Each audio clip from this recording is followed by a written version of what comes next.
আমাদের দেশে বাঁদর কীভাবে ধরে জানেন? খাঁচার মধ্যে ছোট ছোট ঠিক হাতটা ঢোকার মতো গ্যাপ রেখে ভালো ভালো খাবার যেগুলো বাঁদরে ভালো খায় সেই সব খাবার রেখে দেওয়া হয়। কলা, আঙ্গুর এরকম টাইপের, ঠিক এরকম যেন হাতটা ঢোকে। তো বাঁদরে কি করে, এইভাবে হাতটা ঢোকায়,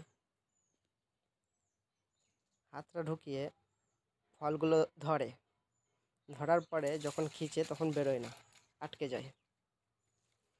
বান্দরটা চাইলেই ফলটাকে ছেড়ে দিয়ে কিন্তু বেরিয়ে যেতে পারে, কিন্তু বান্দর সেটা করে না। ফলটার লোভে সে আটকে যায়। সে যত টান মারে তত সে আটকে যায়। ঠিক সেরকম আমাদের জীবনেও এরকম হয়।